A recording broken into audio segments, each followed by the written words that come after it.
मन चांगा तो कठौती में गंगा। गंगा केकरा खाती? हर जगह राम है। संत शिरोमणि रविदास खाती। जय हो रविदास। हम में राम, तुम में राम, खम में राम, माइक में राम, मरकरी में राम।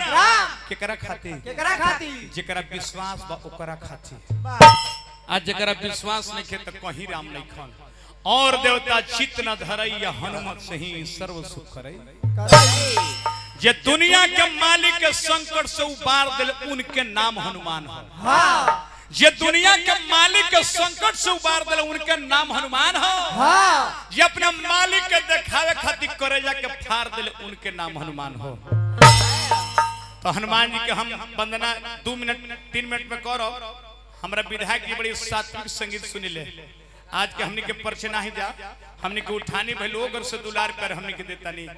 गायत्री ठाकुर भिखारी ठाकुर के बहुत प्रेमी हैं, तो तने भिखारी ठाकुर के भाव में हम कहो।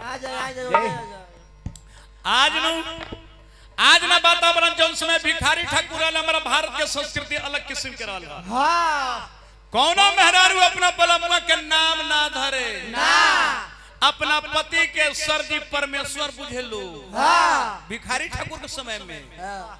पति के परमेश्वर जाने लोग। आज वो बात नहीं खे। आज अपना बलमुआ के धनेश्वर जाना तरी से। धन बात तो ठीक बना दे। साइड हट। साइड हट। कौना के बलमुआ प्रदेश में चल गई। हाँ। मेहरारू के ना बोका के आ कोनो जाइत रहे रहगीर तो मेहरारू कतर किए जी हमर बलमुआ के समाचार ले कलकत्ता जाता रखाते के। हाँ वो पूछा तोर बलमुआ के नाम कह रे तो नाम धरही के नहीं के। मेहरारू अपना बलमुआ के नाम ना धर से पहले वो कहते कि बिहारी हवे। मेहरारू कहते बिहारी हवे, धोती कुर्ता पहने ले, कान्हा पर गमछी रख के बबरी झाड़ के घूमत हुई तो जनिए के हमर बलमुआ हवे। हाय रे भिखारी ठाकुर कौन भाव में दर्शवले गीत के।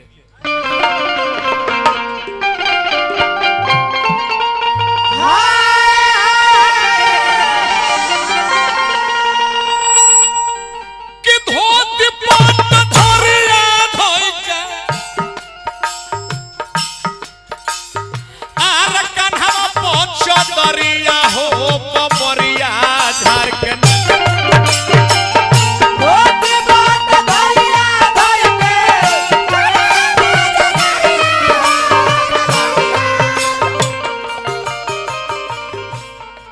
घूमत होई हन कवन सहरिया हो बबरिया।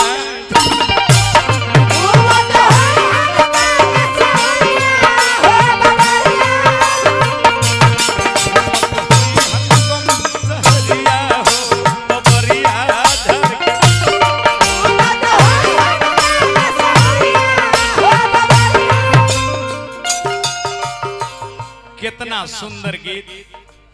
एकरा गायत्री ठाकुर भी गवले लेके। का गवले? बहुत गीत गवले।